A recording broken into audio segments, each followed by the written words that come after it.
जी आ रही है सर। अहमद देव साहब आ रही है? अहमद भाई कनेक्टिंग कनेक्टिंग आ रहा है आपको, क्या हो, क्या मसला है? नेट में कोई मसला है?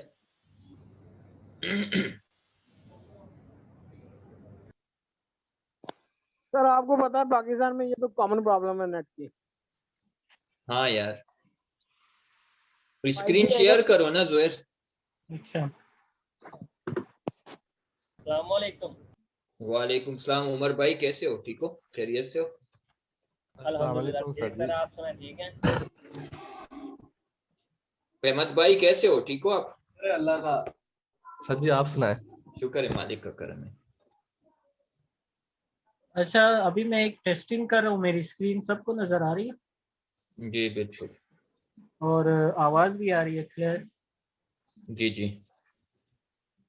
Okay.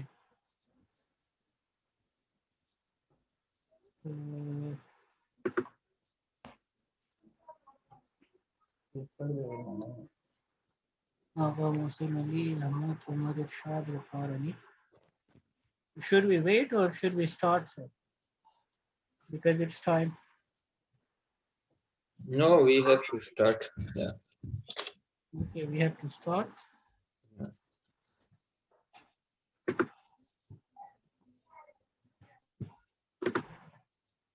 Okay, our first topic is how to create a listing on Amazon. Amazon पे आज हम लिस्टिंग क्रिएशन को स्टेप बाय स्टेप करेंगे इंशाल्लाह। कोशिश करेंगे कि भाइयों को जो है वो लिस्टिंग क्रिएशन के बारे में कुछ बता सके। तो सबसे पहले हम जाएंगे,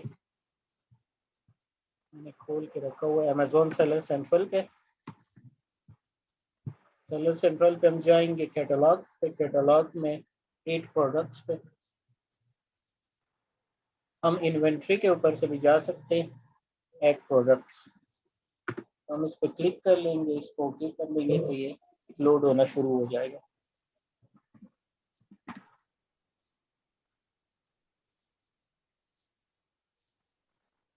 आवाज आ रही है सबको?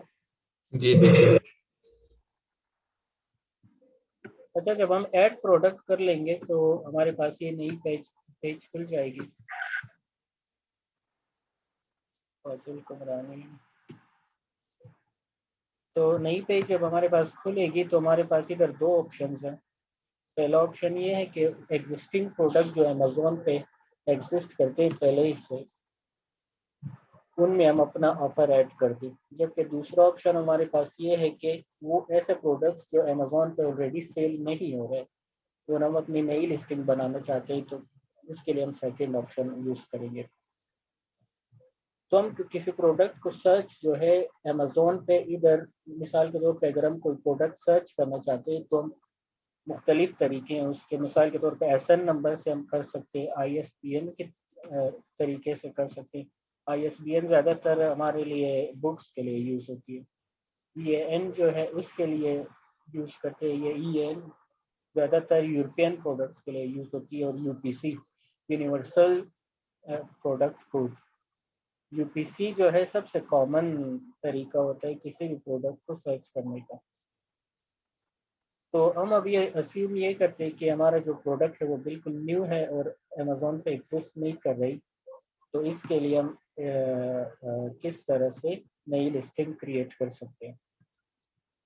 तो उसके लिए हम क्लिक करेंगे I am adding a product not sold on Amazon. अगर हमारे पास कोई प्रोडक्ट एग्जिस्टिंग हो तो हम सिंपली इधर यूपीसी टाइप करके या एसएन नंबर उसको टाइप करके सर्च कर लेंगे तो प्रोडक्ट हमारे पास नीचे खुल जाएगा। मगर अगर हम न्यू क्रिएट करें, न्यू लिस्टिंग क्रिएट करें तो हम I am adding a product not sold on Amazon पे क्लिक कर लेंगे।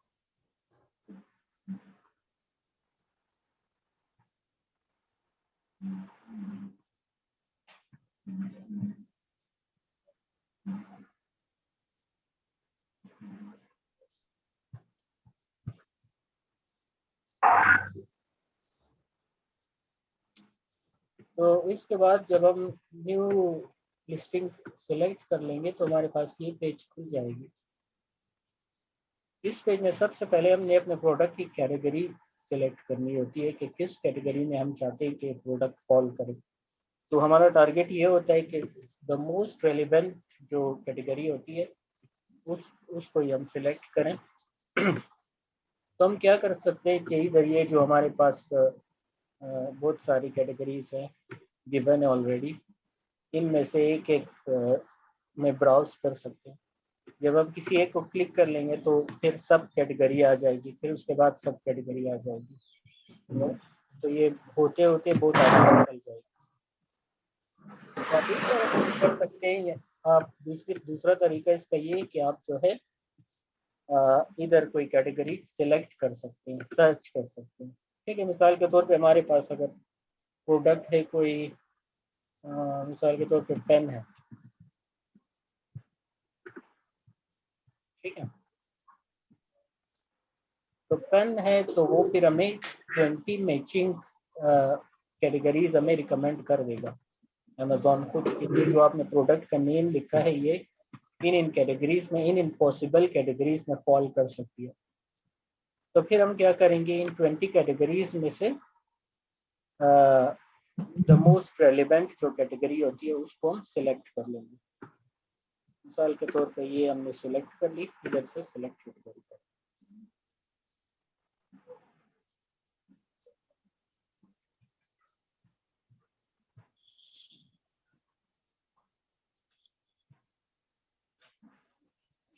मैथ काफी स्लो लग रहा है ना? वाईफाई का अच्छा, तो अभी इधर इस पेज में ये जो है वाइटल इन्फो का पेज है। ठीक है, मतलब जो द मोस्ट इम्पोर्टेंट जो इंफॉर्मेशन होती है अपने प्रोडक्ट के बारे में वो आपने इधर डिटेल में और एक्यूरेटली स्पेसिफिकली आपने क्या करना होता है, इधर लिखना होता है। उसमें सबसे जो इम्पोर्टेंट चीज़ है वो आपकी है कि प्रोडक्ट जो है आइडेंटिफायर आपने सेलेक्ट करनी है। यानी प्रोडक्ट आईडी ऐसी कोई चीज़ जिससे जो आपके प्रोडक्ट को यूनिक बनाती है। इसमें आपका आपकी GTIN आ सकती है, EN आ सकती है, GCID, UPSN नंबर, इनमें से कोई भी एक आप सिलेक्ट करके उसका नंबर आप लिख लेते हो। नॉर्मली UPC से ही जो यूनिक होती है, यूनिक प्रोडक्ट कोड, उसके जरिए ही हम करते हैं। तो UPC हम सिलेक्ट कर लेंगे और जो UPC नंबर हमने एक्वायर की हुई है अपने आइटम के लिए, ठीक है, जो प्रोडक्ट मतलब जो प्रोडक्ट को जिस नंबर से हमने रजिस्टर की हुई है वो UPC नंबर हम इधर लिख लेंगे। ठीक है, मिसाल के तौर पे मैं कुछ भी लिख लेता हूँ, ये आ गया, ठीक है, ये आ गया। उसके बाद आता है प्रोडक्ट नेम। ये जो है सबसे अहम फैक्टर है आपके प्रोडक्ट के सर्चेबिलिटी के लिए।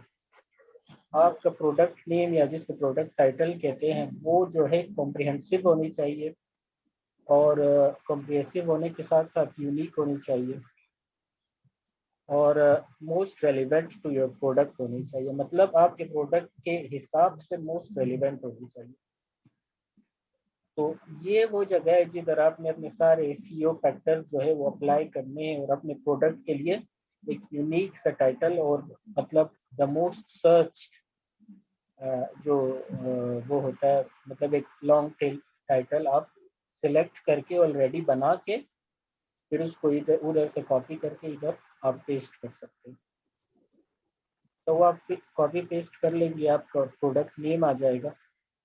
फिर ब्रांड नेम, मतलब आपका प्रोडक्ट जो है वो किस ब्रांड का है।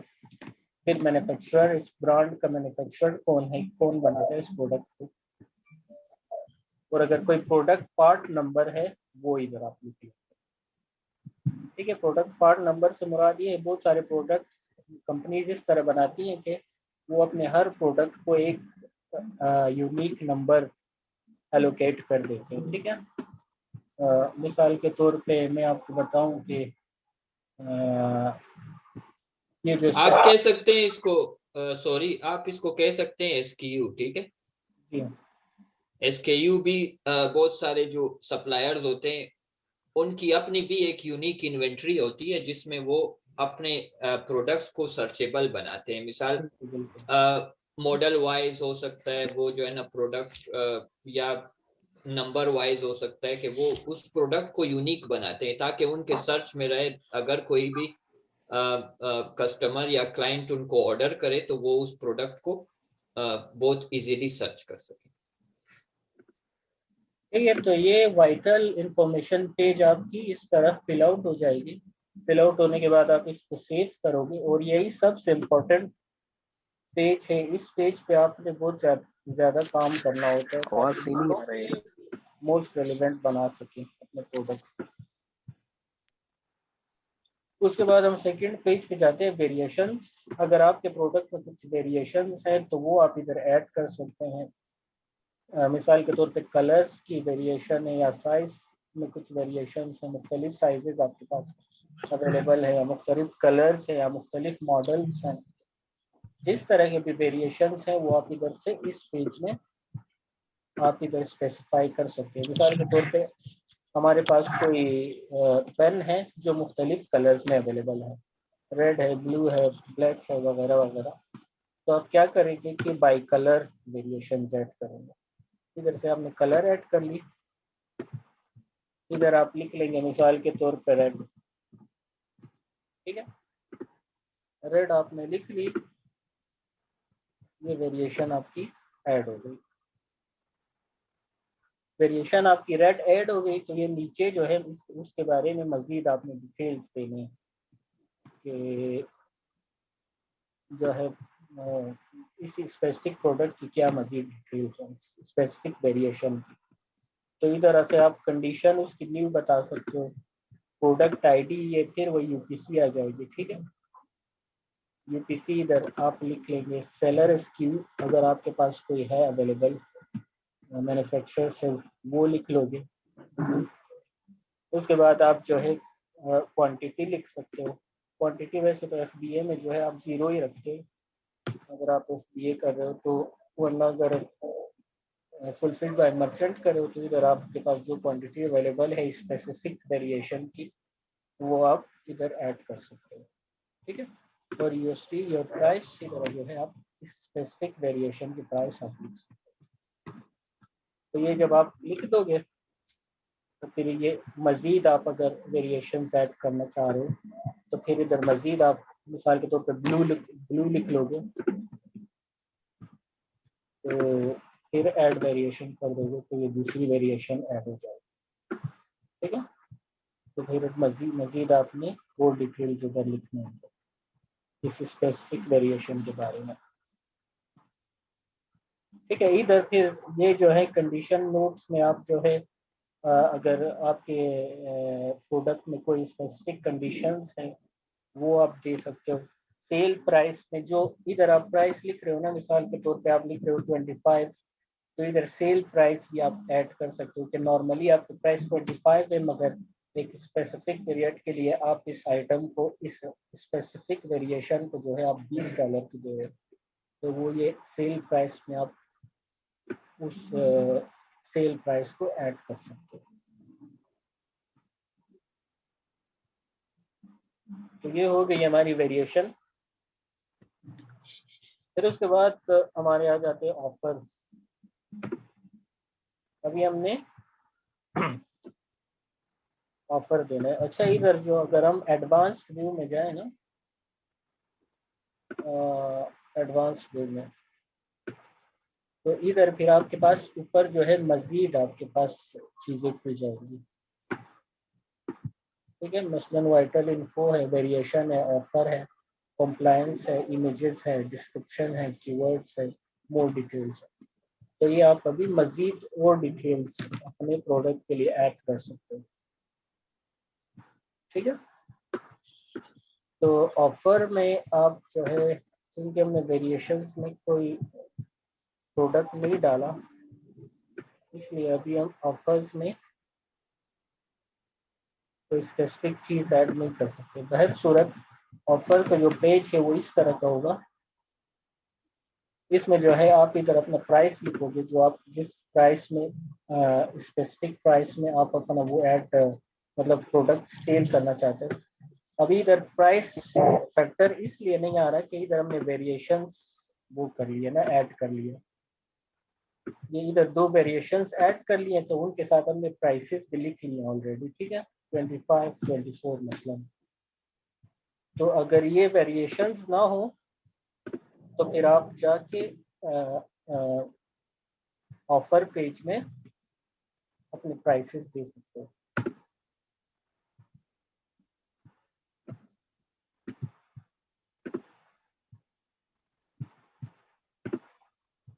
Delete नहीं आएगी।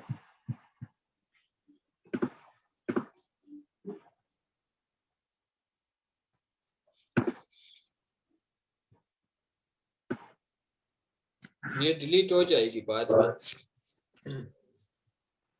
अच्छा, ये जब बाद में डिलीट हो जाएगी, इसको अपडेट होने में टाइम लगेगा, तो तब तक हम ऑफर्स देखते हैं। ऑफर्स अगर आपके पास वेरिएशंस ना हो तो फिर आप अपने एक ही वेरिएशन हो आपके पास, तो फिर ये ऑफर पेज जब खुलेगा तो इधर सबसे ऊपर आपसे आपके प्रोडक्ट का प्राइस वो पूछेंगे, मतलब कि किस प्राइस में आप दे रहे हो। तो इधर आप सिंपली अपना प्राइस सेट कर लोगे। फिर इधर जो है मैक्सिमम क्वांटिटी ऑफ ऑर्डर, मतलब एक स्पेसिफिक आप अगर चाहते हो कि एक क्लाइंट जो है बहुत सारे आइटम्स एक बार में आपको ऑर्डर ना कर सके, तो आप इधर एक लिमिट उसके लिए अप्लाई कर दो। तो मिसाल के तौर पे एक बंदा, अगर आप इधर 10 अप्लाई करते हो ना, 10 यूनिट्स, इसका मतलब ये है कि अगर एक बंदा आपको ऑर्डर कर रहा होगा वो 11 आइटम्स 11 यूनिट्स आपको ऑर्डर नहीं कर पा सकेगा, ठीक है। तो वो मैक्सिमम लिमिट ऑफ ऑर्डर 10 होगी। फिर उसके बाद हैंडलिंग टाइम, आप जो नॉर्मली अगर आप इसको आप ना छेड़ो तो नॉर्मली जो अमेजोन का हैंडलिंग टाइम होता है वो 1 डे और 2 डेज होता है। मगर आप अगर चाहते हो कि आपका हैंडलिंग टाइम थोड़ा ज़्यादा हो फुलफिलमेंट के लिए, तो इधर आप अपने पसंद के मुताबिक ऐड कर सकते हो, 3 दिन भी कर सकते हो, 4 दिन भी कर सकते हो। और offering can be gifted message, gifted जो मतलब कुछ ऑर्डर जब हमारे पास आते हैं तो वो प्रोडक्ट को अपने किसी रिलेटिव को या दोस्त को गिफ्ट कर रहे होते हैं, तो फिर वो अगर इधर आप यस करते हो तो फिर वो क्लाइंट जो ऑर्डर कर रहा होता है उसको ये अपॉर्चुनिटी मिलती है कि वो उधर कोई ऑर्डर नोट लिख सकता है, मतलब अपने जिस बंदे को बेच रहा है ना प्रोडक्ट, उसके लिए कोई नोट लिख सकता है कि ये मतलब आपके लिए गिफ्ट है, या कोई अपना एक्सप्रेशन दे सकता है उसको। दिस गिफ्ट रैप अवेलेबल वगैरह वगैरह, offer start date, free stock date, ये सारे डिटेल्स आप इधर लिख सकते हो। उसके बाद एंड में जो आके आप इधर ये सिलेक्ट कर सकते हो कि आप जो फुलफिलमेंट है वो बाय अमेजोन होगी या बाय मर्चेंट होगी। अगर बाय मर्चेंट होगी तो आप ऊपर वाला सिलेक्ट करोगे, अगर बाय अमेजोन होगी तो आप नीचे आ जाओगे।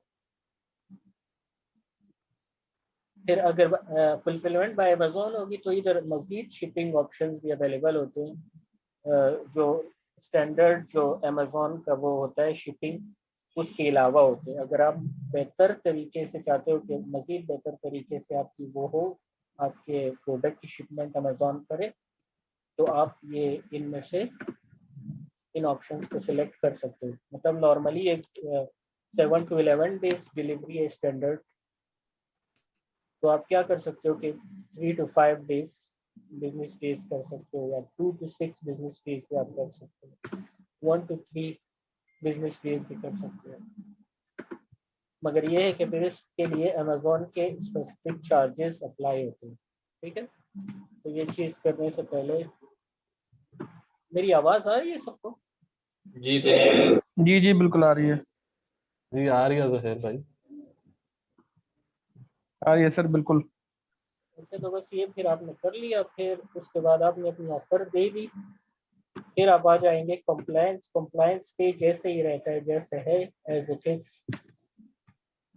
क्योंकि इसमें ज़्यादातर लीगल बातें होती है तो वो अमेजोन खुद ही उसको टैकल करता है। मगर अगर आपके प्रोडक्ट्स में कुछ बैटरी चीज़ें शामिल है ना, बैटरी वाली चीज़ें, तो उसके मामले में जो है अमेजोन बहुत डेलिकेट है और वो आपसे उसके डिटेल्स रिक्वायर करता है। अगर आप इधर कुछ नहीं लिखते तो जिस टाइम आप शिपिंग प्लान बना रहे हो ना अपने प्रोडक्ट की, तो उधर वो आपसे इधर इस बारे में काफ़ी डिटेल्स लेगा। अगर बैटरी आपके प्रोडक्ट में शामिल है, मिसाल के तौर पे कोई खिलौना है ऐसा जो बैटरी से चलता है ना, तो फिर उस बैटरी की डिटेल्स वो आपसे रिक्वायर करेगा कि बैटरी कंपोजिशन क्या है, टाइप क्या है, ब्ला ब्ला ब्ला ब्ला, ये सारी चीज़ें आपसे पूछ लेगा। तो वो सारी इंफॉर्मेशन आपके पास ऑन हैंड होनी चाहिए अवेलेबल, ताकि आप अमेजोन को सारी इंफॉर्मेशन दें। ठीक है, कंप्लायंस को हम नहीं छेड़ते। फिर आते हैं इमेजेस। इमेजेस में ये है कि आप जो है मतलब जो आपका सबसे रेलेवेंट और सबसे अट्रैक्टिव जो इमेज होती है उसको आप मेन इमेज के तौर पे इस्तेमाल करते हो। मगर उससे पहले आपने ये देखना है कि जो इमेज आप यूज़ कर रहे हो वो आपका अपना है और कोई कॉपीराइटेड नहीं है, क्योंकि वो फिर बाद में आपके लिए मसला क्रिएट कर सकता है। तो जितने भी आपके पास इमेजेस है इधर ये टैब्स यूज़ करके आप एक एक करके इमेजेस अपलोड कर सकते हो। सर एक सवाल है। जी हेलो जी जी सुन रहा हूँ। सर, मैं ये पूछना चाहता हूँ कि इमेजेस हम कहाँ से अरेंज करेंगे? हम पाकिस्तान में बैठे हो, यहाँ पे अपना अकाउंट ओपन करते हैं और हमें परचेज करनी है वो चीजें यूएस से या यूके से, तो इमेजेस हम कैसे अरेंज करेंगे? सप्लायर आपको देगा ना, सप्लायर। अच्छा, सप्लायर देगा। अच्छा, दूसरा ये मैं दूसरा ये पूछना चाह रहा था कि सवेरे आपने कहा कि प्रोडक्ट का नाम हमने अच्छा सा देना है। अच्छा, नाम तो मैं रेडी होके मिलेगा ना, हम अपना नाम कैसे उसका बनाएंगे? आपने वो सवेरे वाले नहीं नहीं, उसमें कॉलम में अपना आप नाम बता तो रहे थे। नहीं, नहीं मेरा मतलब वो नहीं था कि आप अपना नाम बनाएंगे। मेरा मतलब जी ये जी है जी। कि आप उसको उसकी एसईओ बनाएंगे ना। एसईओ से अच्छा, मुराद ये है सीईओ कि बनाएंगे। आप उसको मोस्ट रेलिवेंट बनाएंगे। मतलब जो चीज लोग सर्च करते हैं ना, मिसाल के तौर पे अभी एक प्रोडक्ट है तो उस प्रोडक्ट को लोग मुख्तलिफ तरीके से सर्च करते हैं ना। मिसाल के तौर पे ये मोबाइल है मेरे पास, मोबाइल है सैमसंग का, तो कोई उसको जब अमेजोन पे आएगा वो लिखेगा कि Amazon sorry Samsung prime plus. ठीक है, कोई लिखेगा कि सैमसंग जी प्राइम प्लस 12। ठीक है, कहने का मतलब ये है कि आपका जो प्रोडक्ट है वो उसके टाइटल में वो पूरे स्पेसिफिकेशन और रेलिवेंस होनी चाहिए कि जब वो कोई सर्च करे ना तो आपका प्रोडक्ट पॉपअप हो जाए उसके सामने। क्योंकि अमेजोन तो मशीन अच्छा अच्छा। हमारी आपकी बातें नहीं समझता। वो जो कुछ आपने लिखा हुआ है ना उधर, अपने कीवर्ड्स जो कुछ लिखे हुए हैं, जब कोई सर्च करता है तो उसके सर्च के मुताबिक जो जो चीज़ें उसके पास अवेलेबल होती है ना, मतलब टाइटल्स के वो मैच करता है, टाइटल्स और मेटा डेटा वगैरह सब कुछ वो मैच करता है। तो जो जो चीज़ें मैच होती हैं उससे वो उनको पॉपअप करके सर्च पेज पे बंदे के सामने ले आता है। तो अच्छा अच्छा अच्छा, टाइटल ये सप्लायर से एचडी पिक्चर्स दे देते हैं हर प्रोडक्ट की, जो इससे भी हम लेंगे। यार उसकी देखिए उसमें देना तो चाहिए उनको। अगर वो नहीं देते फिर आपको खुद करना अरेंज करना पड़ेगा। बहुत सारे अच्छा सप्लायर्स अच्छा। ऐसे भी है कि वो आपको खुद चार्ज कर लेंगे ना। मिसाल के तौर पे $5 वो कहेंगे कि ये आप उसको कहेंगे कि प्रोडक्ट है, मैं इसकी तस्वीरें भी एचडी चाहता हूँ ना, और मैं जो हूँ पाकिस्तान में बैठा हूँ, मैं जो हूँ मतलब फिजिकली इनको मेरी दस्तरस नहीं है, मैं इनको डायरेक्ट अमेजोन भेजना चाहता हूँ, तो मैं अपने लिस्टिंग के लिए मुझे इनकी तस्वीरें भी चाहिए, पिक्चर की। तो फिर वो क्या करते हैं, वो आपको कहते हैं कि हम $5 आपको चार्ज करेंगे या $10 चार्ज करेंगे, हम इसकी एचडी तस्वीरें आपको दे देंगे। तो फिर उस अच्छा तरह अच्छा अच्छा अच्छा अच्छा। तस्वीरें उनसे हासिल कर सकते हैं। ठीक है सर, ठीक है, ठीक है, थैंक यू। फिर उसके ठीक है बाद सर, आते थैंक यू। हैं प्रोडक्ट डिस्क्रिप्शन। प्रोडक्ट डिस्क्रिप्शन जो है ये भी आपका मेटा डेटा में बहुत इंपॉर्टेंट रोल प्ले करता है कि एक तो आपके क्या बोलते हैं सर्चेबिलिटी के लिए, दूसरा ये है कि आपने क्लाइंट को अट्रैक्ट करने में ना, तो इसलिए जब भी आप अपना प्रोडक्ट डिस्क्रिप्शन बनाते हैं इस पे आपने बहुत ज़्यादा फोकस करनी है। जेनेरिक नहीं बनानी। जेनेरिक नहीं बनानी मतलब किधर से उठा के आपने डाल दी मतलब यही प्रोडक्ट जो है वॉलमार्ट में पड़ी है, आपने उधर से उठा के इधर पेस्ट कर दी, वो नहीं। इस पे आपने अच्छी तरह काम करना है, प्रोडक्ट की अच्छी तरह वो इंग्रेडिएंट्स देखने हैं, उसके मतलब वो जो डिटेल्स है उनको अच्छी तरह स्टडी करके फिर उनके मुताबिक आपने इधर एक फॉर्मेट बना के इधर उनको लिख देंगे, ठीक है, ताकि कोई एम्बिग्विटी ना रहे। इसकी वजह यह है कि लोग जो परचेजर होते हैं वो हमेशा स्पेसिफिक इंफॉर्मेशन को पसंद करते हैं, इधर से उनको बहुत स्पेसिफिक इंफॉर्मेशन मिल रही है, वो उसी को प्रायोरिटी देते हैं। और दूसरी वजह यह है कि आप जो है फ्यूचर में किसी ट्रबल को अवॉइड कर सकते हैं। मिसाल के तौर पे आप कोई ऑर्डर प्रोसेस कर देते हैं, किसी क्लाइंट को कोई आइटम बेच देते हैं, मगर वो जो है प्रोडक्ट आपको रिटर्न इस वजह से करता है कि वो बोलता है कि आपकी आइटम डिस्क्रिप्शन ठीक नहीं थी, मैं कुछ और चाह रहा था, आपने कुछ और मुझे बेच दिया, ठीक है। तो ये स्पेसिफिक टू योर आइटम होनी चाहिए, एग्जैक्टली आपके आइटम को ये डिस्क्राइब करें, तो ये बेहतरीन चीज़ है, जेनरिक ना हो, ठीक है। ठीक फिर सर। इसके बाद की प्रोडक्ट फीचर्स हैं। की प्रोडक्ट फीचर ये है कि आप अपने प्रोडक्ट के बारे में कुछ खास चीज़ें क्या बोलते हैं लिख सकते हो, ठीक है। मतलब उसके खास कोई फीचर्स जो आपके प्रोडक्ट के हैं उसको आप बुलेट पॉइंट्स की सूरत में लिख सकते हो। जैसे अगर मैं अभी कोई प्रोडक्ट इधर ढूंढ सकूँ आपको बता सकूँ, ये देखिए प्रोडक्ट के नीचे जो ये आ रही है ना, ये bullet points sip jet trooper in unit ultimate push towards blah blah blah blah, ये चीजें जो सारी लिखी हुई है ना, खास फीचर्स यानी आपके प्रोडक्ट की, तो वो जो है ये इधर आप एक एक करके लिख सकते हो। मिसाल के तौर पे इधर आप एक उसकी वो लिख लोगे, फीचर लिख लोगे, फिर ऐड मोर करके और लिख लोगे, फिर ऐड मोर करके और कर लोगे, तो ये ऐड मोर कर करके आप 5 6 7 फीचर उसके लिख लोगे, तो बस इसको फिर छोड़ दोगे, तो ये आपके पेज पे फिर इस तरह प्रोडक्ट पेज पे इस शेप में आएगा, बुलेट पॉइंट्स की सूरत में, प्रोडक्ट फीचर्स की सूरत में आएगा।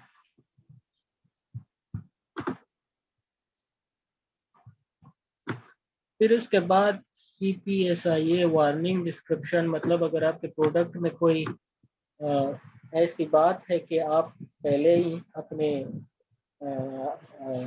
जो कस्टमर्स हैं उनको आप वार्न कर दो पहले ही, कि मतलब आगे जाके आप किसी ट्रबल में ना पड़ो। मिसाल के तौर पे कोई आतिशगीर मादा है ना, तो आप पहले ही बोल दो कि भाई ये जो है चूंकि आतिशगीर है इसको आग से दूर रखें, या क्योंकि वहाँ तो पाकिस्तान में तो नहीं होती, वहाँ इन मैटर्स को बहुत सीरियस लिया जाता है कि अगर खुदा ना खास्ता कोई प्रोडक्ट किसी को कोई नुकसान पहुँचा दे तो फिर आप उसकी लीगलिटीज बहुत कम्प्लेक्स होती हैं, फिर आपके फंस जाने का खतरा। तो इस वजह से अगर कोई ऐसा आपका प्रोडक्ट है जिसमें कोई खतरात शामिल है ना, तो उन खतरात को आप इधर पहले से ही डिस्क्राइब कर देते हो डिटेल में कि ये मतलब ये प्रॉब्लम जिनमें है। फिर उसके बाद आ जाते हैं आपके कीवर्ड्स। कीवर्ड जैसे मैंने आपको कहा कि आपके टाइटल्स में तकरीबन आपके सारे मोस्ट इम्पोर्टेंट और मोस्ट रेलिवेंट और कॉम्प्रिहेंसिव कीवर्ड्स ऑलरेडी आपके टाइटल में ही शामिल होने चाहिए। तो फिर उसके बाद अगर कुछ और कीवर्ड्स आपके रह जाते हैं जो आपने टाइटल में शामिल नहीं किए, तो उनको फिर आप इधर शामिल कर सकते हो।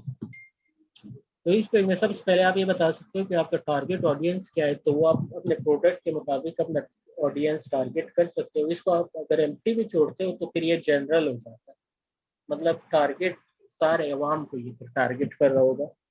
मगर जब अगर इधर आप कुछ स्पेसिफाई करते हो तो मतलब ये आइटम जो है खास बच्चों के लिए, चिल्ड्रन के लिए या वुमेन के लिए, तो फिर वो अमेज़न उसको जो है उन्हीं के उसी ग्रुप के सर्च में पॉपअप करेगा। इंटेंडेड यूज यानी किस चीज़ के इस्तेमाल के लिए ये other attributes, subject matter, search term, platinum keywords, इधर जो है आप अपने कीवर्ड्स ऐड कर सकते हैं। मजीद फिर आ जाते हैं मोर डिटेल्स में आपके पास मोस्टली तो इनका इंफॉर्मेशन मुझे नहीं लगता कि अवेलेबल हो, मगर ये है कि आप कुछ चीज़ें इसमें लिख सकते हो, जैसे ये एडिशन है, कुछ प्रोडक्ट्स की कुछ एडिशन होती है, मॉडल्स वगैरह। ये मॉडल नंबर है, अगर कोई मॉडल नंबर है वो आप लिख दोगे, कैटलॉग नंबर है वो लिख दोगे, style name, number of items, यानी इस जो आपका आइटम है इसमें एक ही प्रोडक्ट है या एक है, दो है, मतलब कितने यूनिट्स है एक पैक में, वो इधर लिख सकते हो। पैकेज क्वांटिटी आपकी क्या है, शिपिंग क्वांटिटी क्या है, launch date, release date, discontinued by manufacturer, country, region of origin, fabric type. मगर ये है कि जितना ज़्यादा इंफॉर्मेशन आप इधर दोगे उतने ज़्यादा आपके प्रोडक्ट का की जो है एसईओ बेहतर होगी। ठीक है, मिसाल के तौर पे आप इधर फैब्रिक टाइप जो आपके आइटम का जो वो है, मिसाल के तौर पे अगर कोई कपड़ा है वो लिख सकते हो। आइटम डायमेंशंस ये ज़रूरी है, ये आपने लिखनी है कि इसका लेंथ, वेट वगैरह कितनी है, ऊंचाई कितनी है, लंबाई कितनी है, वेट कितनी है। पैकेज डायमेंशन फिर इसकी होगी, एक तो आइटम डायमेंशन होगी, फिर उसके बाद पैकेज डायमेंशन होगी, यूनिट काउंट होगी, यूनिट काउंट टाइप होगी। ठीक है, यूनिट काउंट से मुराद ये है कि मतलब जो आपका वो है आइटम है वो कितने वजन, मतलब वो कितना है उसका क्या बोलते हैं। लेकिन यहाँ पे मैं थोड़ा सा बताता चलूं कि हमारे केस में ये है कि हम ज्यादातर ड्रॉप शिपिंग करते हैं और होलसेल का काम करते हैं, तो उसमें जो है ना हमें लिस्टिंग क्रिएट नहीं करनी पड़ती है। लिस्टिंग ऑलरेडी जो हम मी टू करते हैं ज्यादातर हम उसी से। जी वो तो मैं बस ये सिर्फ आपने मुझे कहा था ना कि लिस्टिंग का बताना है, तो मैं वही बता रहा हूँ। तो ये आपका लिस्टिंग एंड हो गई, अभी मैं ड्रॉप शिपिंग पे आ रहा हूँ कि उसमें हमने सिर्फ क्या करना है। तो ये हमारी कंप्लीट हो गई, नई लिस्टिंग हमने बना ली। तो फिर इसको जब हम सेव कर लेंगे तो ये चली जाएगी अमेजोन के पास अप्रूवल के लिए। सर सप्लायर जो हमें देगा सामान, तो उसमें लिस्टिंग की काफी चीजें तो डिटेल्स वहां से भी मिलेंगी ना हमें, जैसे इसकी डायमेंशंस वगैरह और इसकी वेट वगैरह, तो वहीं उस मेंशन होंगी उसमें भी ऑलरेडी काफी कुछ चीजें आई थिंक। इंफॉर्मेशन मेरे भाईजान, ये सारी इंफॉर्मेशन जो है ये आपको सप्लायर ही दे सकते हैं और तो कोई नहीं दे सकता ना। जी जी जी तो जी जी। उनके साइट पे ही ज्यादातर अवेलेबल होती है ना। जब आप किसी भी प्रोडक्ट के अच्छा, पेज पे जाते हो ना, सप्लायर के पेज पे, किसी प्रोडक्ट के पेज पे, तो ज्यादातर ये सारी इंफॉर्मेशन उधर अवेलेबल होती है कि प्रोडक्ट की वेट क्या है, प्रोडक्ट की डायमेंशंस क्या है, वगैरह वगैरह। ये सारी मॉडल नंबर क्या है, उसकी डिस्क्रिप्शन भी ज्यादातर लिखी होती है उधर। ठीक है, तो वो सारी चीजें आपको सप्लायर ही दे सकते हैं। अगर आप फिजिकली उसको प्रोडक्ट को टच नहीं कर सकते हो ना, तो फिर आपको पूरी तरह सप्लायर पे ही रिलाई करना पड़ता है। बहरहाल वर्चुअल असिस्टेंट के लिए ये सीखना बहुत जरूरी है हमारे लिए, बहुत जरूरी, बहुत आई थिंक सर। अच्छा, ये तो होगी आपकी लिस्टिंग, जो न्यू लिस्टिंग आप क्रिएट करते हो अमेजोन पे वो। मगर जैसे मोहसिन भाई ने कहा कि हम जो है नॉर्मली वो लिस्टिंग, न्यू लिस्टिंग क्रिएट नहीं करते, तो हम क्या करते हैं कि हम सिर्फ मीटू करते हैं, यानी ऑफर देते हैं। ठीक है, तो ऑफर देना वो जो है सिंपल सा है, उसमें कोई सी वो नहीं है, बड़ी बात नहीं है। वो बस आप सारा काम जो अभी हमने किया ना, ये आपकी जगह किसी और ने पहले से किया होता है, उसने परफॉर्म किया होता है। आपने क्या करना होता है, बस जो है अपना ऑफर उधर वो कर देना होता है। तो हम अमेजोन FBA के लिए या जो ड्रॉप शिपिंग है उसमें जो है ज़्यादातर मीटू करते हैं। तो मीटू किस तरह करते हैं, वो इस तरह करते हैं, एड प्रोडक्ट पे आ जाएंगे, कैटलॉग में आ जाएंगे, फिर एड प्रोडक्ट, तो उसमें जो है जो जो जिस प्रोडक्ट को हमने टारगेट किया है वो मोस्ट ऑफ द टाइम 99% बल्कि 100% टाइम ही वो जो है ऑलरेडी अमेजोन पे मौजूद होती है और सेल हो रही होती है। ठीक है, तो इसलिए उस आइटम के लिए हमने जो है फिर नई लिस्टिंग नहीं बनानी होती। फिर हमने क्या करना होता है कि उस आइटम का एसएन नंबर सिर्फ ढूंढना होता है या यूपीसी नंबर ढूंढना होता है, तो वो जो है इधर हमने सर्च कर लेना होता है। ठीक है, मिसाल के तौर पे इस आइटम की यूपीसी एसएन नंबर जो है ये है, इसको हमने कॉपी कर लिया, इधर पेस्ट कर लिया और इधर सर्च मार दिया। ठीक है, तो इधर जब हमने सर्च मार दी तो ये प्रोडक्ट एग्जैक्टली वही प्रोडक्ट हमारे पास खुल गई, क्योंकि ये प्रोडक्ट ऑलरेडी अमेजोन पे सेल हो रही है। हमने क्या करना है, हमने सिर्फ अपना ऑफर देना है। ठीक है, तो अभी ये प्रोडक्ट तो इस तरह के ये गेटेड है, अभी हम तौर पे इस पे अपना ऑफर नहीं दे सकते हैं, तो इसको छोड़ देते हैं, कोई और प्रोडक्ट देखते हैं जो अनगेटेड है। एक मिनट,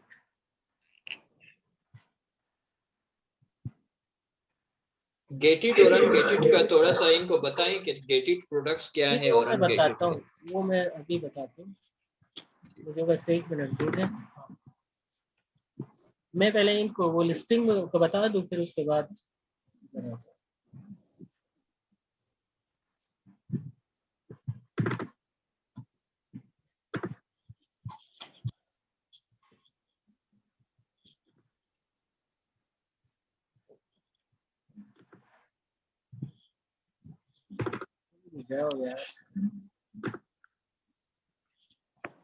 गेटेड और अनगेटेड ये होते हैं कि अमेजोन पे बहुत सारे प्रोडक्ट्स इस तरह होते हैं कि जो हर कोई सेल कर सकता है, मतलब इस लिस्टिंग में कोई भी आ सकता है, अपनी ऑफर ऐड कर सकता है। ठीक है, तो वो प्रोडक्ट अनगेटेड होते हैं, जबकि दूसरे जो प्रोडक्ट्स होते हैं वो गेटेड होते हैं, उसमें हर कोई आप आके सेल नहीं कर सकता, बल्कि पहले उसको अप्रूवल लेनी पड़ती है ब्रांड से और अमेजोन से। ठीक है, तो ब्रांड से जब अप्रूवल लेनी होती है, उसके भी प्रोसीजर्स अपने होते हैं। जब अमेजोन के कैटेगरी से वो लेनी होती है, अप्रूवल लेनी होती है, उसके भी मुख्तलिफ वो होते हैं, क्या बोलते हैं, प्रोसीजर्स होते हैं। मिसाल के तौर पे ये आइटम हमारे पास गेटेड है। ठीक है, गेटेड हमें किस तरह पता चला, ये इधर अप्लाई टू सेल लिखा हुआ है। ठीक है, अगर ये अनगेटेड होता तो इधर आप डायरेक्ट लिखा होता है सेल, इधर apply to sell, it means ये गेटेड है। तो जब आप अप्लाई टू सेल पे क्लिक करेंगे तो ये हमें बोलेगा कि ये आइटम गेटेड है, इसको सेल करने के लिए आपको अप्रूवल लेनी पड़ेगी। क्या अप्रूवल लेनी पड़ेगी, एक तो जो है ये जो है टॉयज कैटेगरी है। ठीक है, जो टॉय कैटेगरी है अमेजोन जो है वो उस कैटेगरी को अमेजोन ने गेटेड रखा हुआ। ठीक है, जला दिया, क्या जला दिया भाई। तो उस आइटम को अमेजोन ने रखा होता है गेटेड, ये टॉय जो कैटेगरी है, तो उसके लिए हमें अमेजोन से अप्रूवल लेनी पड़ती है। दूसरी अप्रूवल हमें स्टार वार्स से लेनी पड़ती है, जो ये ब्रांड है ना, इस प्रोडक्ट का जो ब्रांड है स्टार वार्स। ठीक है, इससे भी हमें अप्रूवल लेनी पड़ेगी, तब जाके हम इस प्रोडक्ट को सेल करेंगे। तो हम क्या करेंगे, रिक्वेस्ट अप्रूवल पे क्लिक कर देंगे।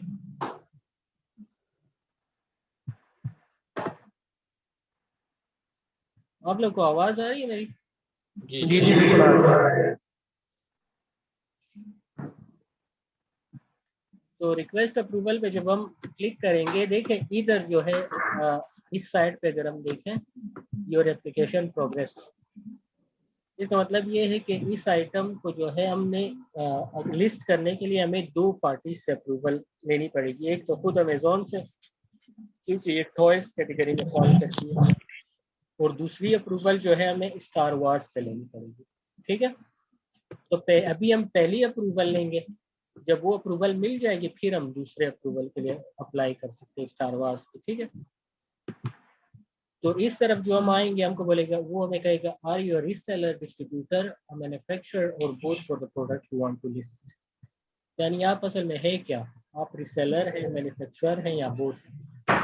रीसेलर ही है, तो जब रीसेलर को क्लिक करेंगे तो वो हमें बोलेगा कि अगर आप रीसेलर है और इस प्रोडक्ट को सेल करना चाहते हैं तो आप ये प्रोडक्ट, ये जो डॉक्यूमेंट्स हैं, ये डॉक्यूमेंट्स आपको सबमिट करना पड़ेगा। तो क्या है, एक इनवॉइस हमें सबमिट करनी पड़ेगी जिसमें इस प्रोडक्ट की हमने एटलीस्ट 10 जो है यूनिट्स परचेज की। तो हम वो अपने सप्लायर से वो जिधर से हमने ये आइटम परचेज किए इनवॉइस ले लेंगे, वो इनवॉइस लेके इधर इसको अपलोड कर देंगे। और सेकेंडली हमें जो है फोटोज ऑफ द प्रोडक्ट और इट्स पैकेजेस, यानी जो प्रोडक्ट है ना उसकी हमें तस्वीरें भी लेनी पड़ेंगी, ठीक है। ये तस्वीरें याद रखें कि ये जो है फिजिकल तस्वीरें हो, ओरिजिनल तस्वीरें, ये कंप्यूटराइज्ड पिक्चर्स ना हो। मतलब जैसे हम किधरी से इस प्रोडक्ट की इंटरनेट से हम डाउनलोड कर लें और भिजवा दें तो वो इसको एक्सेप्ट नहीं करते। वो कहते हैं ये प्रोडक्ट आपके पास है, आप अपने कमरे में बैठ के इसकी तस्वीर लेके हमें भेजें, ठीक है।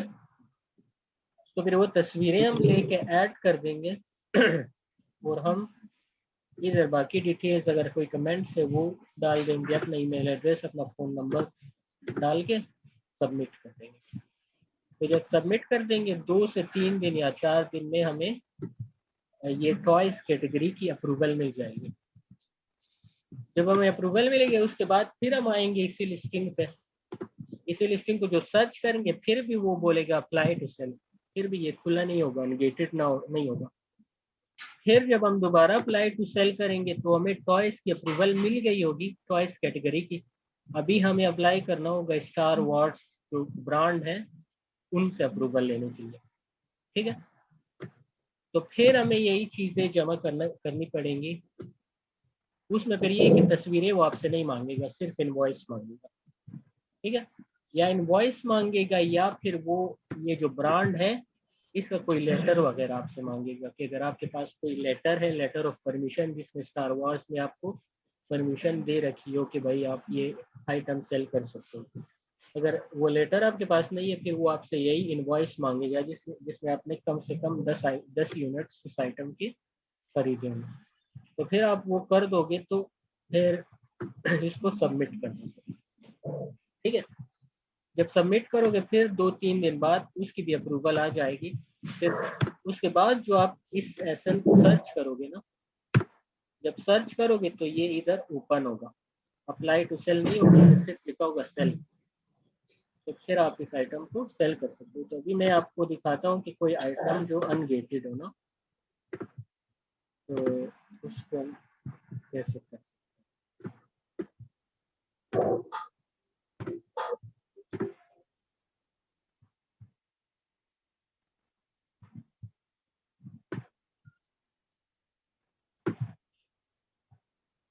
मिसाल के तौर पे ये आइटम है, ये हमारे पास अनगेटेड है।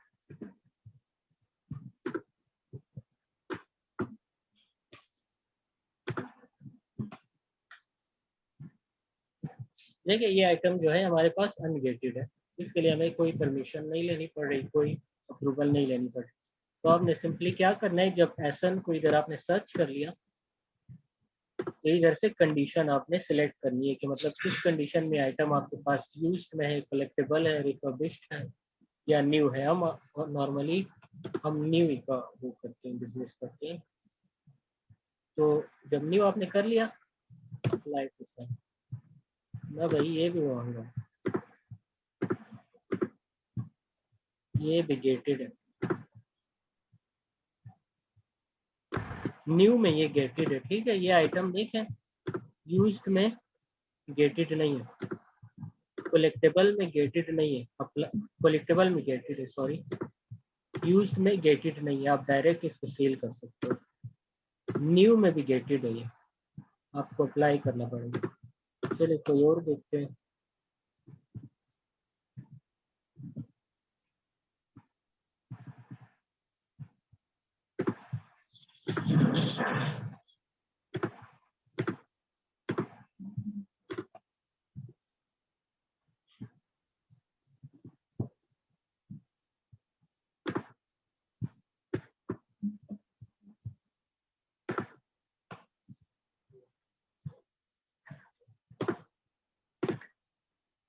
देखिए ये प्रोडक्ट जो है हमारे पास अनगेटेड है, ठीक है। हमने न्यू कंडीशन सिलेक्ट कर ली, सेल दिस प्रोडक्ट पे जो भी हमने क्लिक कर ली, तो अभी हम अपना ऑफर दे सकते हैं इस प्रोडक्ट पे, ठीक है। मेरी आवाज आ रही है? जी जी जी बिल्कुल। अच्छा, तो अभी ये प्रोसीजर है ना हमारे पास, जब हम ड्रॉप शिपिंग कर रहे हैं या FBA कर रहे हैं, तो लिस्टिंग के लिए हमारे पास ये नॉर्मल सा प्रोसीजर है, सिंपल सा, ठीक है। तो उसमें हमें कोशिश ये करनी होती है ज़्यादातर कि आइटम्स गेटेड हो, अगर अनगेटेड हो। अगर अनगेटेड ना हो तो हम उसको अनगेट कर लें, मतलब अप्रूवल वगैरह ले लें। तो अप्रूवल जब हम ले लेंगे तो फिर हम डायरेक्ट जो लिस्टिंग का जो प्रोसीजर है वो ये है, सिंपल सा है। आप इधर लिखोगे SKU जो है वो आप अमेजोन पे छोड़ दोगे, इधर अपनी प्राइस लिख दोगे, मिसाल के तौर पे 42, क्वांटिटी को भी छोड़ दोगे क्योंकि आप FBA कर रहे हो। अगर आप ड्रॉप शिपिंग कर रहे हो तो इधर आप 2 या 3 क्वांटिटी लिख दोगे, ठीक है।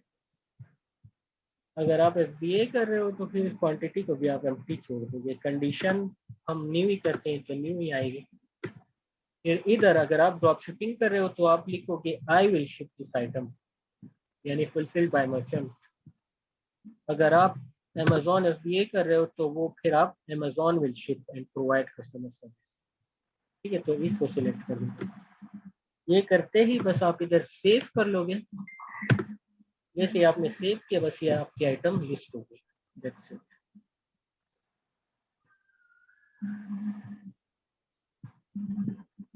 ठीक है। तो अभी अगर आप इधर अपने इन्वेंट्री में जाओगे तो ये लिस्ट हो गई होगी, अभी नहीं होगी, मतलब एक 10 मिनट बाद जब आप जाओगे तो ये आपके आइटम आपके इन्वेंट्री लिस्ट में डिस्प्ले हो रही है। तो इधर तक एनी प्रॉब्लम्स?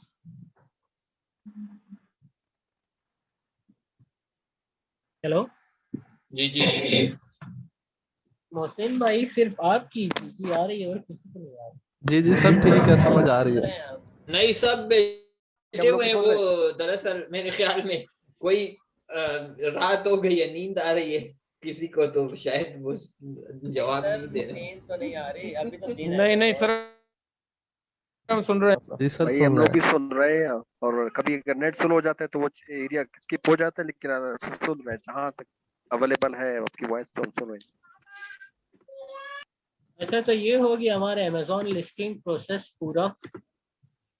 इसमें अगर आप लोगों को कोई कंफ्यूजन हो, वैसे इसमें कोई खास कंफ्यूजन की बात तो है नहीं, सिंपल सी चीज़ है, मगर फिर भी अगर आप लोगों को कोई मसला हो तो आप कंसल्ट कर सकते हैं एनी टाइम। उसके बाद हमारा जो दूसरा टॉपिक है वो है how to make seller account on Fiverr and Upwork,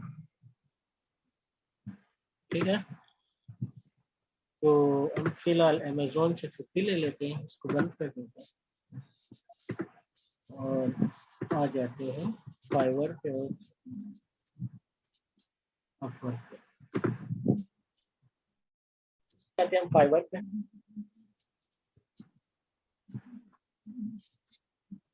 अच्छा, फाइवर पे काम करने के लिए ना, फाइवर पे या अपवर्क दोनों पे एक जो गोल्डन टिप मैं आपको दूंगा ना, जो की है हर चीज की कि मतलब आपको काम मिले, ऑर्डर्स मिले, इन दोनों प्लेटफॉर्म पे सबसे जो मुश्किल काम है वो ये है कि आप काम हासिल करो, किस तरह से काम हासिल करो। तो गोल्डन टिप ये है कि आपको जेनेरिक नहीं रहना, आपको अपने गिग्स में, अपने प्रोजेक्ट्स में जो है स्पेसिफिक रहना, स्पेसिफिक टू योर स्किल्स। अगर आप जनरल कोई वो करते हो, कोई प्रोफाइल अपना जनरल बनाते हो या गिग्स अपने जनरल बनाते हो, तो फिर उसका आपको नतीजा जीरो ही मिलेगा, कोई नतीजा उसका नहीं आएगा। क्योंकि जो कस्टमर्स इधर आते हैं वो स्पेसिफिक टास्क के लिए आते हैं, वो चाहते हैं कि उनके पास कोई स्पेसिफिक टास्क होता है, वो चाहते हैं कि कोई एक्सपर्ट बंदा इस स्पेसिफिक टास्क को अंजाम देने के लिए मुझे मिले, ठीक है। तो अगर मिसाल के तौर पे अगर आप जो है काम कर रहे हो ग्राफिक डिजाइनिंग पे, ठीक है, तो आप मैं अपने प्रोफाइल में ये भर के रखा हुआ है कि भाई मैं जो हूँ एक बहुत अच्छा ग्राफिक डिजाइनर हूँ, मैं जो हूँ क्या बोलते हैं फोटोशॉप को बहुत अच्छा जानता हूँ, मैं जो हूँ एनिमेशन को बहुत अच्छा जानता हूँ। तो ये जो है आपका एक जेनेरिक प्रोफाइल होगा, इसमें कोई भी इंटरेस्टेड नहीं है, ठीक है। इंटरेस्टेड लोग किस चीज में, मतलब एक बंदे को चाहिए कि वो अपने फोटो का बैकग्राउंड जो है प्रोफेशनल तरीके से चेंज करना चाहता है। तो आप अपना गिग ये बनाएंगे कि I am expert in background change in Photoshop, ठीक है, या आप लिखोगे कि I am expert in effects, या आई एम एक्सपर्ट, मतलब जो आपकी सबसे ज्यादा अच्छी स्पेशलिटी है ना, उस पे अपना प्रोफाइल और गिग्स आप क्रिएट करें, तो फिर आपको रिजल्ट मिलेगा। अगर जेनेरिक रहेंगे तो फिर रिजल्ट नहीं मिलेगा। तो ये है मेरा गोल्डन टिप, तो इसको आजमा के देख लें, इंशाल्लाह आपको नतीजा मिलेगा। तो पहले आते हैं हम फाइवर पे। फाइवर पे जो है आपने जब साइन अप कर ली ना, साइन अप पे यही प्रोसेस है कि आपने बस अपना ईमेल एड्रेस देना है, नाम वगैरह देना है और साइन अप कर लेनी है। जब साइन अप कर लेंगे तो आपका अकाउंट बन जाएगा। जब आपका अकाउंट बनेगा तो फिर वो सिर्फ बाइंग अकाउंट होगा, आप उसको सेलिंग अकाउंट में जब आपको बनाना होगा तो फिर आपको अपना प्रोफाइल वगैरह वहाँ पे। ये फाइवर है, इधर मैं साइन अप कर चुका हूँ। अभी मैं आपको बताऊंगा कि आप किस तरह से अपना सेलर अकाउंट बना सकते हैं इसमें, बिकम अ सेलर में। जो इधर आपकी प्रोफाइल फोटो है ना, उस पर क्लिक करेंगे। प्रोफाइल फोटो पे क्लिक करेंगे, ये इधर जो है बिकम अ सेलर, इस पर क्लिक कर देंगे।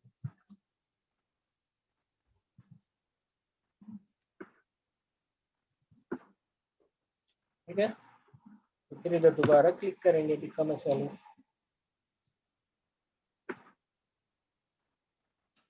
तो इधर फिर वो हमें कुछ बताएगा, ये वीडियो सी आएगी, वो हमें पूरे डिटेल्स बताएगा कि कुछ कीज बताएगा कि किस तरह से आप अपना प्रोफाइल क्रिएट करें, किस तरह से गिग्स क्रिएट करें। और इसको आप सुनिए ज़रूर, इसमें बड़े काम की वो इंफॉर्मेशन देता है। ये प्रोफेशनल लोग होते हैं, ये बड़े काम की बातें बताते हैं। तो वीडियो को सुन लें तो बस फिर आप उसके बाद आ जाए, कंटिन्यू कर लेंगे।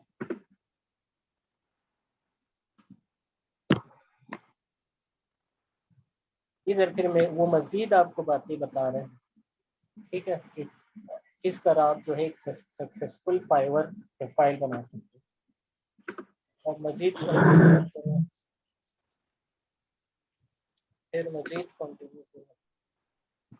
अभी इधर से जो है आपका प्रोफाइल वो बनना शुरू हो जाएगा।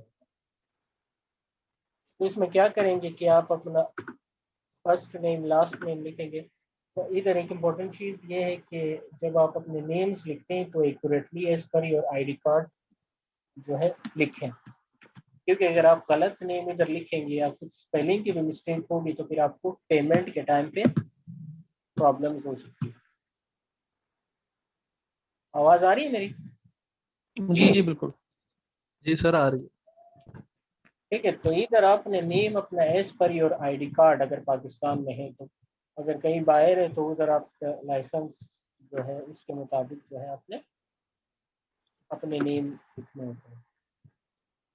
इधर जो है आपने एक प्रोफाइल पिक्चर अपलोड करनी होती है। ये प्रोफाइल पिक्चर जो है गिग एसईओ में एक बहुत बड़ा फैक्टर होता है, ठीक है। इसको आप बिल्कुल हल्का ना लीजिएगा कि मतलब कोई भी आपने सेल्फी अपलोड कर लिया, कोई आपने या फिर आपने कोई वो एक जो पासपोर्ट साइज तस्वीर है उसकी तस्वीर लेके इधर अपलोड कर ली, तो वो बहुत अनप्रोफेशनल लगता है ना। ये तस्वीर से आपकी प्रोफेशनलिटी जो है वो जाहिर होगी कि आप किस हद तक प्रोफेशनल हो। तो तस्वीर हमने जो है अपने फील्ड से रेलेवेंट लेंगे। मिसाल के तौर पे अगर आप एक अकाउंटेंट का प्रोफाइल बना रहे हो ना, तो उसमें आप अच्छा जो है सूट वगैरह टाई वगैरह आपने बांधा हो, शेप आपका बराबर हो और एक अच्छे डिस्टेंस से आपने एक अच्छे से बेहतरीन सी तस्वीर ली हो और फिर इधर अपलोड कर दो।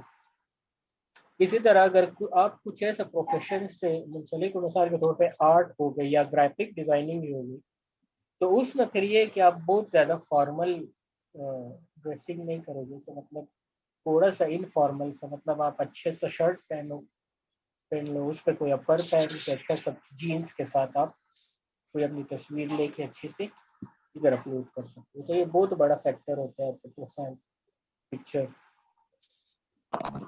फिर उसके बाद और सर जी विजुअल असिस्टेंट के लिए ड्रेस कोड होना चाहिए। सॉरी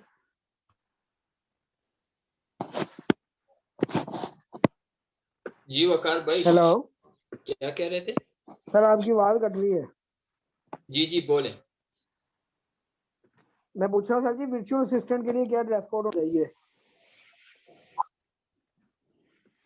वर्चुअल असिस्टेंट्स के लिए क्या किस तरह की पिक्चर हो? जी जी हाँ जी, तो अभी वर्चुअल असिस्टेंट देखिए एक कैजुअल सा ये जॉब है ना, मतलब ये जो है बहुत ज्यादा फॉर्मल जॉब नहीं है। तो इसका मतलब ये नहीं है कि आप चड्डी में या ट्रैक सूट में आप तस्वीर बना लो, ठीक है। आप जो है वो तस्वीर बनाएंगे, मतलब एक कैजुअल सा आप जीन्स पहन लेंगे, अच्छी सी मतलब शर्ट पहन लेंगे, उसके ऊपर शेव वगैरह आपकी बनी हुई हो, बाल आपके सेट हो, और कोई अच्छे से क्या बोलते हैं डायमेंशन से आप अपनी तस्वीर ले सकते हैं, ठीक है। क्योंकि मतलब ये बहुत ज़्यादा फॉर्मल जॉब नहीं है, जैसे एक बैंक मैनेजर है या एक अकाउंटेंट है या एक क्या बोलते हैं एक। तो अपवर्क भी समहाउ जो है, आवाज़ आ रही है सबको? जी जी अपवर्क भी समहाउ जो है फाइवर की तरह ही है, बस सिर्फ फंक्शनलिटी का थोड़ा सा फर्क है। इसमें भी हम अपना सबसे पहले साइन अप करके उसके बाद जो है अपना प्रोफाइल क्रिएशन करते हैं, ठीक है। तो एग्जैक्ट तकरीबन वही फाइवर वाली चीज़ें हैं कि आपने सबसे पहले गेट स्टार्टेड के बाद जो है आपने अपनी कैटेगरी सिलेक्ट करनी होती है, ठीक है। तो कैटेगरी जो है आप जिस कैटेगरी पे आप काम करना चाहते हैं, ये ड्रॉप डाउन में से आप उसी कैटेगरी को सिलेक्ट कर लेते हैं, ठीक है। मिसाल के तौर पे हम इधर करते हैं डिज़ाइन एंड क्रिएटिव, ठीक है।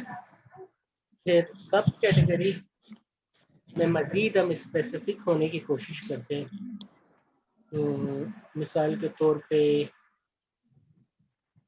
प्रोडक्ट डिज़ाइन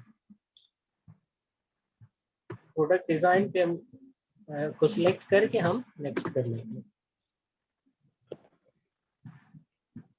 यहाँ जो है ना स्किल्स या एक्सपर्टीज जिसको कहते हैं, इधर फिर वही बात आती है कि आपने टारगेट अपने ऐसे किसी स्किल को करना है जिसमें आप एक्सपर्ट हो, और कोई ऐसी चीज जो आपके कस्टमर्स के नीड को सेटिस्फाई करे।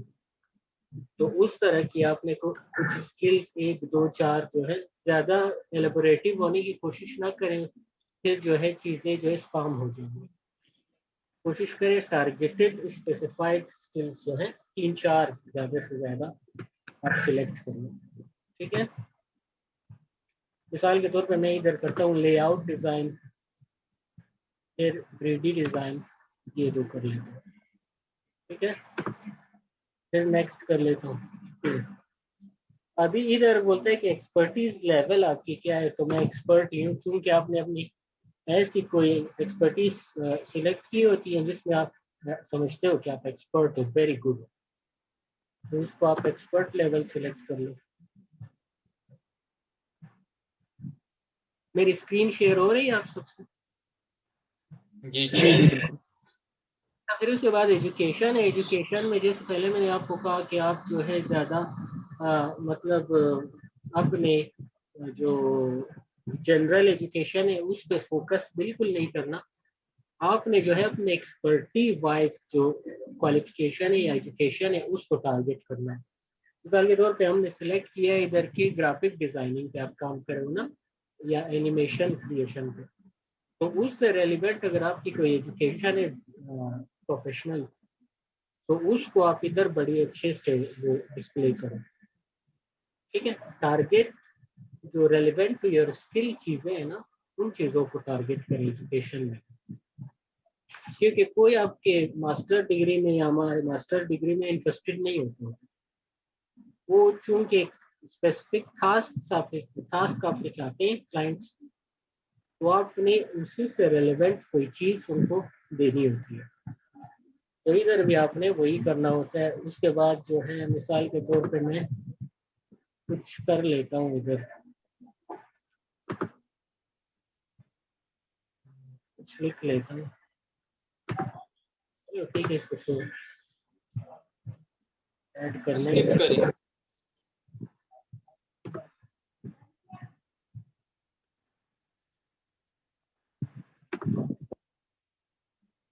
फिर आपकी एम्प्लॉयमेंट एक्सपीरियंस भी आपने जो है वही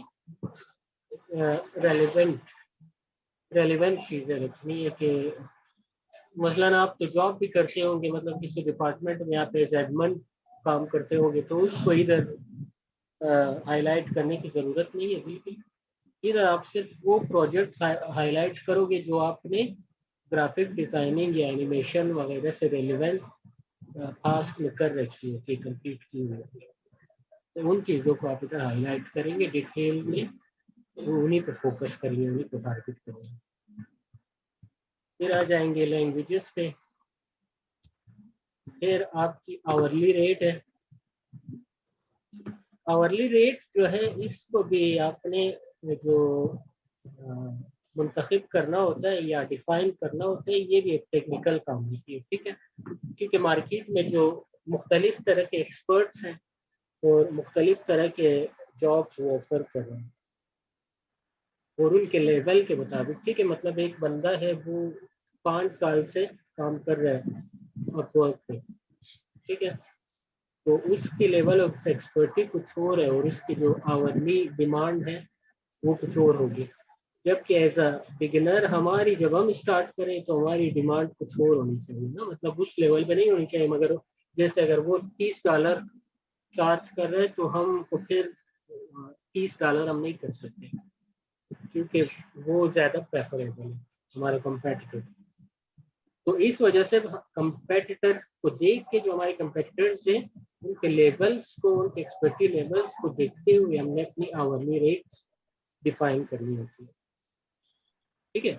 मगर ये फिर आप बिल्कुल कम भी ना करो, मिसाल के तौर पे वो 30 ले रहे हैं, आप जो है $2 पे वही सर्विसेज ऑफर करो, तो फिर वो ये बंदा जो है ना कुछ बस कुछ जानता मानता नहीं है, क्योंकि अपने स्किल को ये प्राइस भी नहीं कर पा रहा सही से। तो इसलिए क्लाइंट जो है उसको भी इग्नोर कर लेते। कोशिश करना चाहिए कि मतलब वो जो टॉप कंपेटिटर्स है उनसे कोई 20% 30% आप अपनी प्राइसेस कम रखें, मगर इतना भी कम ना रखें कि वो बिल्कुल चीप शो हो ना, आपकी सर्विस चीप शो हो मार्केट में।